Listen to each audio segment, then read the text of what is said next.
जय श्री जगन्नाथ। अग्रपूज्य श्री गणेशंकर पूजा गणेश चतुर्थी भाद्रव मासर शुक्ल पक्ष चतुर्थी तिथि रे पालन करा जिवो, जहा चलित वर्ष अगस्ट 27 तारिख बुधवार दिन पड़ुची। श्री गणेशंकर विग्रह माटी रे किंबा हलदी रे आपण निजे तैयारी करी पूजा करि परिबे। ठाकुरंकर ए विग्रह आमे निजे तैयारी करी पूजा करिथिलु। आमे भी विश्वास करि पारुनु कि केमिति आमे तैयारी करिलु। आमे किछि जानिनु माने विग्रह केमिति तैयारी होंती कोन हमको किछि अभिज्ञता सेमिति नथिला कि एबे भी नाही केमिति ठाकुर तैयारी हे गेलो। जेतेबेल ठाकुर तैयारी हे गेलो सेतेबेल जो खुशी से कथा आपण माने जदि केबे ठाकुरंको पई किछि फूल हारटी हेउ किंबा ठाकुरंको विग्रह मुरुज चिता किछि भी ठाकुरंको पई आपण सेवा करिथिबे आपण से जिंस बुझी पारुथिबे। ठाकुरंको पई करिले केते खुशी लागे। आ जेतेबेल आमे निज हाथे ठाकुरंको मूर्ति ही तैयारी कर देबा पुनी कुंकुम कज्जल हळदी सिंदूर ए सब रे रंग दिया जाई किछि भी माने एमिति नहीं कि केमिकल रंग किछि भी नाही सबु नेचुरल जिंस। आ हाथ रे आमे जेतेबेल सजेकी पूजा करिथिलु से सब स्वर्गीय अनुभव। से वीडियो मध्ये अछि चैनल रे अछि पुराना वीडियो आपण सर्च करले पाई जिवे। सब वीडियो लास्ट मु ओडे लिखिबे वीडियो पाई जिवे नचेत लिखिबे आमे आपन को लिंक दे देबो। सोना रूपा पित्तल अष्टधातु विभिन्न प्रकार धातु रे आपण ठाकुरंकर विग्रह तैयारी करिकि पूजा करि परिबे। श्री गणेशंकर विग्रह आपण निजर ठाकुर घरे प्रत्येक दिन पूजा करि परिबे। दीपावली समय रे गणेश चतुर्थी दिन सही विग्रह को ही आपण पूजा करिवे। ठाकुरंकर आ विसर्जन करा जिवो नाही। जदि आपण ठाकुरंकर फोटो रखिचंती ताहाले ठाकुरंकर सामने रे गोटिए गुआ रखिबे। सेही गुआ को ईश्वरंकर स्वरूप भाव रे पूजा करिवे। जेबे पोको खाइ जिवो विसर्जन कर देबे नुआ गुआ आपण पूजा करिवे। गणेश चतुर्थी दिन श्री गणेश को आमे को भली भाव रे स्नान करेइबा तांकु बेस श्रृंगार करेइबा एवं कोन नैवेद्य अर्पण करिबा ए सब किछि आमे ए वीडियो माध्यम रे आपन को देखैबा पई चेष्टा करिवु। तत् सहित बहुत गुडी प्रश्न रही थाए गणेश चतुर्थी को नेकी से प्रश्न रे उत्तर मध्य देबु। प्रथम प्रश्न सब पितामाता को मन रे रही थाए कि आमे गणेश चतुर्थी दिन पिला मानकर विद्यारंभ करिवु।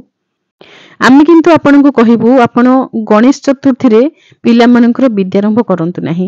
एमिति कहिबा द्वारा आपन हमको गाली करिवे आमे जानिचु। ता परे भी आमे आपन को हमर निजर लोक भाबिकी सत्य कथा कहिबु जहा हम मन रे अछि क्यों कारण रे आमे आपन को मना करूचु। श्री गणेश बुद्धि एवं ज्ञान रो देवता तांको पाखरे आपन पिला मानकर विद्यारंभ कले तांको बुद्धि एवं ज्ञान प्राप्त हेबो। तो एथिरे असुविधा कोठी रहिला काहे कि आमे मना करूचु। आमे मना करूचु दक्षिणायन पई। वर्तमान उत्तरायण समय नुहे। उत्तरायण समय रे समस्त प्रकार रे शुभ काम करा जाय थाए। दक्षिणायन रे शुभ काम विवाह व्रतघर इत्यादि प्राय करा जाय नाही। जे माने जानि चंती ठाकुरंकर पूजा विषय रे से माने केबे भी शुभ काम करंती नाही। तत्सहित गणेश चतुर्थी दिन आपण पंजिका देखिबे से दिन विद्यारंभ बोली लेखा भी नाही। तो बहुत लोक एमिति भी जुक्ति करंती कि गणेश चतुर्थी दिन पूरा दिन शुभ तो से दिन जे कोनोसी समय रे आमे विद्यारंभ करि देबा। जदि पूरा दिन शुभ ताहाले कोनोसी ना कोनोसी जगह तो लेखा थांता ना एई समय रे आमे देवतांकर प्रतिष्ठा करि परिबा किंबा कोनोसी भी शुभ काम जेमति कि व्रतघर विद्यारंभ कर्णविध दीक्षा ग्रहण ए सब किछि भी तो करि परिबा किंतु किछि भी लेखा नाही। पंजिकार फोटो आपण निजे पढ़ी परिबे। आमे मो ओडिया फेसबुक पेज कम्युनिटी सब जगह रे ए फोटो शेयर कर देबो। आमे निजे जेतेबेले आम पुअर विद्यारंभ करिथिलु सेतेबेले आमे गणेश चतुर्थी समय न करिकि बसंत पंचमी मां सरस्वती पूजा दिन करिथिलु। मां को सम्मुख रे करिथिलु एवं सेतेबेले उत्तरायण समय थिला। बसंत पंचमी रे समस्त प्रकार शुभ काम करा जाय थाए। पंजिका रे मध्य विद्यारंभ दिन से दिन लेखा थिला। दीक्षा ग्रहण विद्यारंभ समस्त नूतन कार्य करि परिबे बोली लेखा थिला। शुभ काम लेखा थिला लेखा थाए प्रति वर्ष आपण जानि चंदी बसंत पंचमी दिन ही सेही भली। एवं महा सरस्वती को पाखरे आमे जेतेबेले समर्पण करिकि कोनोसी काम आरंभ करूचे से होचंदी मां। श्री गणेशंकर मध्य मां महालक्ष्मी महाकाली महासरस्वती से मध्य मां मातृ स्वरूप रे श्री गणेशं को निज पाखरे बसई थांती पूजा समय रे।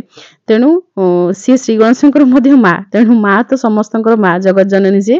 तेणु तांको पाखरे आमे जदी पूजा करूचे पिला मानकर विद्यारंभर जो संस्कारटी करूचे ताहाले ताहा उत्तम हबो। एथि पई जेहेतु उत्तरायण समय चली उत्तरायण दक्षिणायन भितर फरक आपण मैंने जानी आशा करुचु जदि फरक जानी ताहले आपण कथाटी को भल भाव बुझी पारिबे कौन से असुविधा नहीं पिला माने विद्यारंभ संस्कार पूर्वरु प्ले स्कूल रे पाठ पढ़ी पारिबे विद्यारंभ संस्कार अलग जिनस एवं पाठ पढ़िबा अलग जिनस विद्यारंभ संस्कार द्वारा आमे पंचदेवता मातृमंडल समस्त आवाहन करिबा समस्त देवादेवी आशीर्वाद नेबा पितामाता संकल्प मध्य करिथांती गोटे संस्कार करा जिवो हमर जेमती रहउची 16 गोटी संस्कार रहउची ना तन्मध्यनु एक संस्कार होउची विद्यारंभ संस्कार तेणु तार विधि को सठिक भाव रे आपण माने करिबा पई चेष्टा करंतु एठी हम आ गोटे कथा कहि रखुचु जदि आपनकर कोनोसी प्रकारर असुविधा अछि आपण चाहुचंती करिबा पई गणेश चतुर्थी रे आपण निश्चय करि परिबे आमे कोनोसी बाधा देउनाहु जहा आपनक पई मंगलमय हेबो जहा आमे निजे हम संतान पई करिजु सेही कथाटी आमे आपनको कहिलु काहे कि आपनको संतान को मध्य आमे निजर संतान बोली भाबुचु जे भी संतान टिए भल पाठ पढ़िबे आम समाज मंगल हेबो आमे मध्य ये समाज अंश तो सेथि पई आमे चाहूचु कि सब पिलांकर विद्यारंभ संस्कार सठिक तिथि नक्षत्र बार समय रे करा जाऊ अमृत बेला रे करा जाऊ एवं सब पिला माने विद्या रे पारंगम होंतु जदि आपनकर किछि संशय अछि ताहले आपनकर जे अछंती कुल पुरोहित गुरुजन व्यक्ति अछंती तांक सहित टिके आपण कथा हे जिवे 4 वर्ष 4 मास 4 दिन बीती गला परे पिलार आपण विद्यारंभ करि परिबे बा उक्त दिन रे करि परिबे बा बीती गला परे तापरे आपण मासे 2 मास जदि भी गडी जाउची किछि असुविधा नाही वर्षे गडी गले किछि असुविधा नाही किंतु 4 वर्ष 4 मास 4 दिन रु जदि कम थाए ताहले पिला मानकर विद्यारंभ करा जाई न थाए द्वितीय जरूरी कथा गणेश चतुर्थी दिन कौन पाठ पढ़िबा ना पाठ पढ़िबा नहीं तो यही गोटे जो प्रश्न प्रति वर्ष आसे ये गोटे मन इच्छा ये प्रश्न सृष्टि होईची सेमिति कौन सी बाधा नहीं कि से दिन पाठ पढ़िबा नहीं श्री गणेशंकर 3 दिन पूजा करा जाई थाए तेणु आपण 3 दिन कोन पाठ बंद करिवे आमे सिने गोटे दिन पूजा करछे से दिन विसर्जन कर दो छांगे से पूजा सला विसर्जन कर दोछे किंतु तांकर पूजा 3 दिन करा जाई थाए श्री गणेश को गोटे दिन उठांतिनी 3 नले 5 एई बही भाबे तांकर पूजा करा जाई थाए 3 दिन पूजा हेबे 5 दिन पूजा हेबे एमती पूजा करा जाए तो सब दिन तो विद्या बंद रहिबो नहीं विद्या अध्ययन कर तांको सामने रे बसी पाठ पढ़िबा कथा पाठ पढ़ले तो विद्या बुद्धि रे पारंगम करिवे तेणु पाठ पढ़िबार सेमती किछि असुविधा नहीं पाठ पढ़ी परिबे एवं पूजा विधि विषय रे हमें कथा हेबा कि हमें श्री गणेश को केमती पूजा करिबा कोन कोन तांको पूजा रे हमें लगेइबा नहीं जेमती कि तुलसी अर्पण करा जिवो नहीं प्रसाद रे बेलपत्र अर्पण करा जिवो जदि बेलपत्र नहीं ताहले दुब देई परिबे दुब तांको सबुठारु अत्यंत प्रिय दुबर हार तयारी करिकि फूल हार जगह रे आपण दुब हार पिंधि परिबे मस्तक रे देबे सुंढ पाखरे देबे एवं आपणकर प्रसाद रे मध्य आपण दुब देई परिबे एहा सबुठारु जरूरी कथा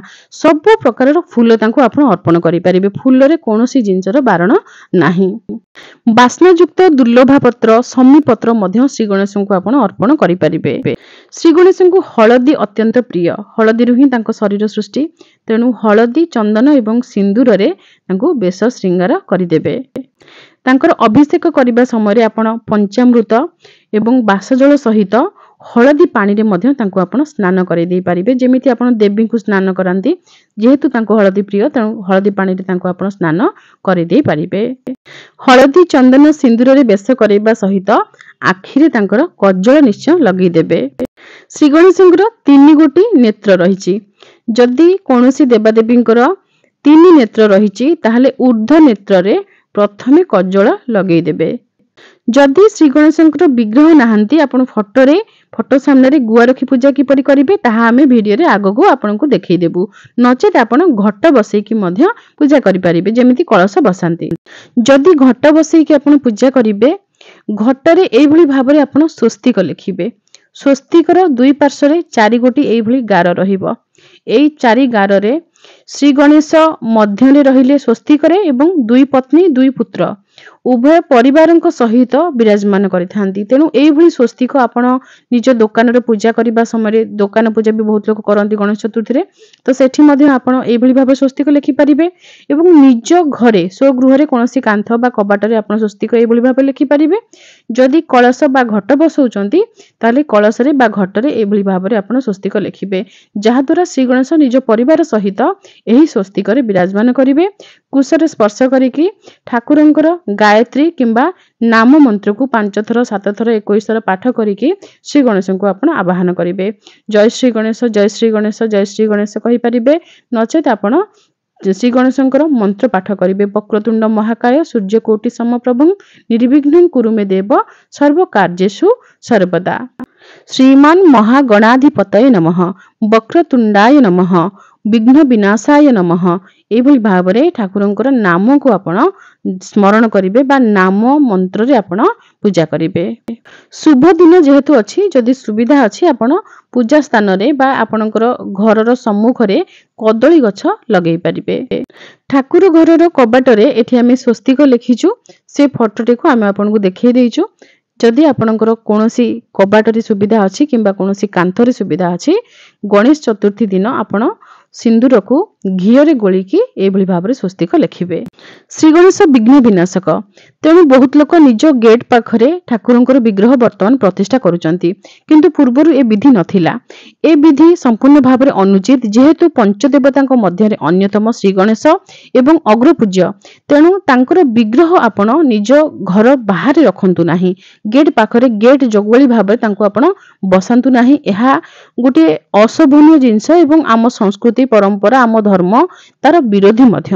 ଆପଣ ଯଦି ବିଘ୍ନ ବିନାଶକଙ୍କର କୃପା ପାଇବା ପାଇଁ ଚାହୁଁଛନ୍ତି, ବିଘ୍ନରୁ ଆପଣଙ୍କ ଗୃହକୁ ଦୂର ରଖିବା ଚାହୁଁଛନ୍ତି, ତାହେଲେ ଆପଣ ଏମିତି ସ୍ୱସ୍ତିକ ବଜାରରେ ମିଳୁଛି ଯାହାକି ଧାତୁରେ ନିର୍ମିତ, ଏହା ତମ୍ବାର ସ୍ୱସ୍ତିକ। ଏମିତି ଆଣିକି ସ୍ୱସ୍ତିକ ଆପଣ ପୂଜା କରିପାରିବେ। ଏ ସ୍ୱସ୍ତିକ ଗୋଟିଏ ଅଷ୍ଟଦଳ ପଦ୍ମ ଉପରେ ବିରାଜମାନ କରିଛନ୍ତି। ଆପଣ ଦେଖିପାରୁଥିବା 8 ପାଖୁଡା ବିଶିଷ୍ଟ ଗୋଟିଏ ପଦ୍ମ ଫୁଲ, ଯାହାକି ତମ୍ବାରେ ତିଆରି ହୋଇଛି ଏବଂ ସେହି ତମ୍ବା ଫୁଲ ଉପରେ ରହିଛି ସ୍ୱସ୍ତିକ ଏବଂ ଏହି ତମ୍ବା ଫୁଲକୁ ବା ସ୍ୱସ୍ତିକକୁ ଆପଣ ଆଣିପାରିବେ। ଏହି ସ୍ୱସ୍ତିକର ଉଭୟ ପାର୍ଶ୍ୱରେ 4 ଗୋଟି ଗାର ନଥିଲେ ମଧ୍ୟ ଏହି ସ୍ୱସ୍ତିକରେ ଶ୍ରୀ ଗଣେଶ ସମ୍ପୂର୍ଣ୍ଣ ପରିବାର ସହିତ ବିରାଜମାନ କରୁଛନ୍ତି। ଆପଣ ଗଣେଶ ଚତୁର୍ଥୀ ଦିନ ହିଁ ସ୍ୱସ୍ତିକକୁ ପୂଜା କରିବେ ଶ୍ରୀ ଗଣେଶଙ୍କର ମନ୍ଦିରରେ ବା ଯେଉଁ ସ୍ଥାନରେ ପୂଜା କରାଯାଉଥିବ। ପଞ୍ଚାମୃତରେ ନନାଙ୍କୁ କହିବେ ଭଲ ଭାବରେ ତାଙ୍କୁ ସ୍ନାନ କରିଦେବେ, ତାପରେ ସିନ୍ଦୁର, ହଳଦୀ, ଅକ୍ଷତ, ଫୁଲ, ଦୁବ, ବରକୋଳି ପତ୍ର ଦେଇକି ପୂଜା କରିଦେବେ। ଶ୍ରୀ ଗଣେଶଙ୍କ ଶରୀରରେ ଟିକେ ସ୍ପର୍ଶ କରିକି ଆଣିବେ ଏବଂ ଆପଣଙ୍କ ମୁଖ୍ୟ ଦ୍ୱାରରେ ଆପଣ ଟାଙ୍ଗିଦେବେ। କୌଣସି ପ୍ରକାରର ବାଧାବିଘ୍ନ ଘରକୁ ପ୍ରବେଶ କରିବ ନାହିଁ। ଦେବ ବୃକ୍ଷଙ୍କର ପୂଜା ଆପଣ ଯେତେବେଳେ କରୁଛନ୍ତି, ତୁଳସୀ, ଆପଣଙ୍କର ବେଲ, ଅଁଳା, ସମୀ, କଦଳୀ, ବର, ଓସ୍ତ, ଏସବୁ ଆପଣ ବୃକ୍ଷ ପୂଜା କଲେ, ବୃକ୍ଷ ଜୀବିତ ରହିବା ପାଇଁ ତାଙ୍କୁ ଖରା ଦରକାର, ଜଳ ଦରକାର, ପବନ ଦରକାର, ଖୋଲା ଜାଗା ଦରକାର। ତେଣୁ ତାଙ୍କୁ ଆମେ ବାହାରେ ବସେଇବା, ଗଛ ଆମେ ବାହାରେ ଲଗେଇକି ପୂଜା କରିବା, କିନ୍ତୁ ଦେବତାଙ୍କର ବିଗ୍ରହଙ୍କୁ କେବେ ବାହାରେ ବସେଇବେ ନାହିଁ। ଯଦି ଆପଣ ଗୃହସ୍ଥ, ମନ୍ଦିରରେ ତ ନିୟମ ଅଲଗା ରହିବ। ଯେଉଁମାନେ ପୂର୍ବରୁ ଠାକୁରଙ୍କୁ ବାହାରେ ବସେଇଛନ୍ତି ସେମାନେ ଚେଷ୍ଟା କରିବେ ଗୁରୁଜନ ମାନଙ୍କୁ ଆଘାତ ନ କରିକି ଏଭଳି ନିଷ୍ପତ୍ତିକୁ କିଭଳି ଭାବରେ ପରିବର୍ତ୍ତନ କରାଯାଇ ପାରିବ। ନଚେତ ଅନ୍ୟମାନେ ଯେଉଁମାନେ ଭାବୁଛନ୍ତି ଏଇଭଳି କାର୍ଯ୍ୟ କରିବା ପାଇଁ, ସେମାନଙ୍କ ପାଇଁ ଆମେ ଏ କଥାଟି କହୁଛୁ। ଠିକ ଲାଗିଲେ ଗ୍ରହଣ କରିବେ। ଆଜିକାଲି ବହୁତ ଜିନିଷ ଘଟୁଛି ଯାହାକି ଶାସ୍ତ୍ର ବିରୋଧୀ ଏବଂ ଈଶ୍ୱରଙ୍କୁ ପାଇବା ପାଇଁ ଲୋକ ଈଶ୍ୱରଙ୍କର ହିଁ ଅପମାନ କରିଦେଉଛନ୍ତି। ଯେଉଁ ଘର ପାଇଁ ଆପଣ ଏସବୁ କରୁଛନ୍ତି କି ଆପଣଙ୍କ ଘରକୁ କୌଣସି ବାଧା ବିଘ୍ନ ଆସିବ ନାହିଁ, ବିଘ୍ନ ବିନାଶକ ସବୁ ଦୂର କରିଦେବେ, ସେ ଘର ଆପଣଙ୍କ ସହିତ କେତେ ଦିନ ରହିବ? ଯେ ପର୍ଯ୍ୟନ୍ତ ଆପଣ ଜୀବିତ ଅଛନ୍ତି।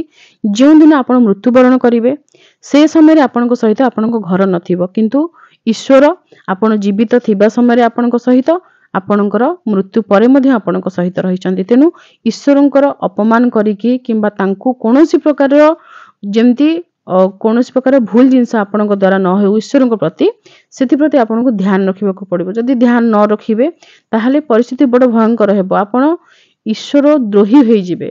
ଈଶ୍ୱର ଦ୍ରୋହୀ ହେବା, ଈଶ୍ୱରଙ୍କୁ ଅପମାନିତ କରିବା, ଏସବୁ ମହାପାପରେ ଗଣା। ତେଣୁ ମହାପାପ ଆପଣ କଣ କରିବା ପାଇଁ ଚାହୁଁଛନ୍ତି? କେବେ କରିବା ପାଇଁ ଚାହୁଁନଥିବେ, ଯେହେତୁ ଆପଣ ଈଶ୍ୱର ବିଶ୍ୱାସୀ। ତେଣୁ ଆମର ଏଇ ଛୋଟ କଥାଟିକୁ ଧ୍ୟାନ ରଖିବେ। ଏମିତି ଗେଟ୍ ପାଖରେ ପୂଜା କରିବା ଭଲ ଲାଗୁଛି? ଆପଣ ଦେଖିକି ଆପଣଙ୍କୁ ଭଲ ଲାଗୁଛି? ଇଏ ଆମ ନିଜ ଘରର ପୂଜା। ଆପଣ କହିପାରନ୍ତି କି ଆପଣଙ୍କ ନିଜ ଘରେ, ଆମ ଘରେ ହିଁ ଏଇ ବ୍ୟବସ୍ଥା। ସେଇଥିପାଇଁ ଆମେ ଆପଣଙ୍କୁ କହୁଛୁ, ଯେଉଁ ଅସୁବିଧା ଆମେ ଭୋଗ କରୁଛୁ ସେ ଅସୁବିଧା ଆପଣ ଭୋଗ ନ କରନ୍ତୁ। ବାହାରେ ଏମିତି ବସିବା ଦ୍ୱାରା ପାରା, କାଉ ଏମାନେ ସମସ୍ତେ ତାଙ୍କ ଉପରେ ଝାଡ଼ା କରୁଛନ୍ତି। ସକାଳେ ପୂଜା କରିବା ପୂର୍ବରୁ ଅଧଘଣ୍ଟେ ଠାକୁରଙ୍କୁ ସଫା କରିବାରେ ଚାଲିଯାଏ, ତାପରେ ବି ଠାକୁର ଭଲସେ ସଫା ହୁଅନ୍ତି ହିଁ ନାହିଁ। ତେଣୁ ସତ୍ସନ୍ମାନେ ଆମେ ପଞ୍ଚଦେବତାଙ୍କୁ ନିଜ ଠାକୁର ଘରେ ସ୍ଥାନ ଦେବା, ବାହାରେ ଗେଟ୍ ଜଗୁଆଳି କରି ଆମେ ବସେଇବା ନାହିଁ। ଆପଣ କହିପାରନ୍ତି କି ଆପଣ କାହିଁକି ଠାକୁରଙ୍କୁ ଗେଟ୍ ପାଖରୁ ଉଠଉ ନାହାନ୍ତି? ସେ ନିଷ୍ପତ୍ତି ଆମେ ନେଇ ପାରୁନୁ, ସେଥିପାଇଁ ଆମେ ଉଠେଇ ପାରୁନୁ। गणेश चतुर्थी पूजा जदि आपण निजर ठाकुर घरे करूचंती आपण फोटोरे पूजा करंतु बा विग्रहरे पूजा करंतु प्रथमे भूमि पूजा करिवे अक्षत पुष्प भूमि ऊपर प्रदान करिवे भूमि मां को प्रणाम करिवे एवं आसन पकईकी बसिबे आचमन करिवे धूप दीप प्रज्वलित करिवे घंटी शंख एमाने समस्ते स्नान करिवे समस्त को पुष्प अर्पण करिवे पूजा स्थानटी आपण प्रस्तुत करिवे जेउ स्थान ठाकुर बसिबे पंचगव्य नचेत आपण गंगा जल रे से स्थानटी को पोछापोछि करिवे गोटे खटुली बा पीढ़ा रखिबे आपनक पाखे जदि विग्रह अछंती किंबा फोटो अछंती तांको आपण स्नान करिकि विराजमान करिवे नचेत गोटे खटुली ऊपर जेमिति एठी हमें गोटे नुआ कपड़ा पकईचु एवं अक्षत रखिचु जहाँकि अभंगा अरुआ चाउल हलदी रे गोला जाइछि एवं सही अक्षत ऊपर दुईटी गुआ रखिचु जो गुआ गोटे गुआरे सिंदूर लागिथिले आपण देखि पारुथिबे पुराना गुआ जहाँकि श्री गणेशଙ୍କ पाखरे पूजा करा जाउथिले सेई गुआ अछंती तांको पाखरे मां गौरी को नाम रे आ गोटे गुआ आमे रखिचु काहेकि ना गौरी पुत्र हेउचंती श्री गणेश मां गौरी को पाखरे पूजा पाइले श्री गणेश अत्यंत प्रीत हुंती मां को पाखरे रहिले एवं खुशी हेकि बर प्रदान करंती तेनु पुओ माँ सांग होइकी केमती बसिबे सेथिपई आमे मां को मध्य सेठी आह्वान करछु गोटे गुआरे मां को दुईटी शंखा देइछु सिंदूर चंदन हळदी ए सब लगेकी गुआरे ही पूजा करिछु फूल बेलपत्र दुब बरकोली पत्र सबु अर्पण करा जाइछि दक्षिण ठाकुर को प्रदान करा जाइछि आचमन पई जल नैवेद्य इत्यादि अर्पण करा जाइछि कलश निश्चय स्थापना करिवे ठाकुर घरे जेहेतु एते बड़ शुभ दिन अछि कलशक पाखरे आपण दीप प्रज्वलित कले मध्य कर्पूर रे आरती करिवे झुणा रे आपण आरती करिवे झुणार बास्ना देवादेवी को अत्यंत प्रिय झुणा गुगुल ए सबुथिरे आरती करिवे श्री गणेशंकर मां गौरींकर मध्य आपण आरती करिवे जदि आपणक पाखरे फोटो अछंती ताहाले ए भली भाबरे गुआ रखिके तांको सामने रे पूजा करिवे नचेत आपण माटी रे किंबा हळदी रे निजे विग्रह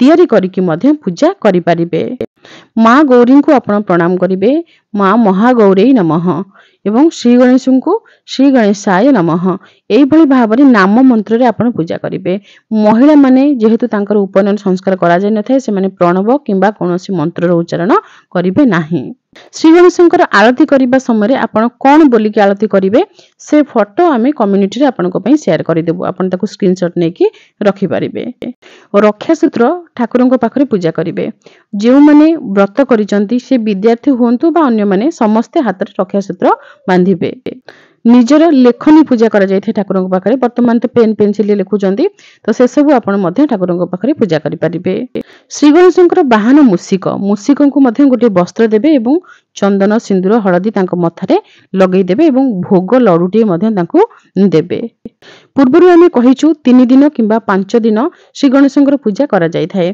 आपणकर जेमिति सामर्थ्य सेही अनुसार आपण पूजा करिवे जदि आपणकर किछ असुविधा अछि ताहाले आपण गोटे दिन बा गोटे घंटा भितरे आपण पूजा करिकि संगे संगे विसर्जन करि परिबे ठाकुरंकर विसर्जन करिबा पूर्वरु पुष्पांजलि अर्पण करिवे आरती करिवे एवं क्षमा प्रार्थना निश्चय करिवे पूजा रे भूल त्रुटि रहितले क्षमा प्रार्थना करा जाय थाए क्षमा प्रार्थनार मंत्र एठी हम आपन सहित शेयर करि देइछु जेउ स्थान रे अमुक नाथ लेखा अछि सेठी श्री गणेश बोली आपण संबोधन करिवे ठाकुरंकु एवं मां महागौरी बोली संबोधन करिवे मां को जेतेबेले मां को आपण क्षमा प्रार्थना करिवे मां को परमेश्वरी कहिवे एवं श्री गणेशंकु परमेश्वर बोली कहिवे एहा हेउजी क्षमा प्रार्थनार मंत्र एवं ठाकुरंकर कलश किपरि विसर्जन करिवे विसर्जन मंत्र मध्य एठी हम आपन सहित शेयर कर देइछु से मंत्र को पढ़ी की हाथ रे अक्षत एवं पुष्प नै की कलशर पाददेशर अर्पण करिवे कलश को टिके हलै देबे प्रणाम करिके कलश मध्य विसर्जित होई जिवे श्री गणेशंकर पूजा विषय जे तथ्य हम आपन को देइछु आशा करूछु एहा आपन को पई सहायकारी होइथिबो आजि पई रहूछु जय श्री जगन्नाथ।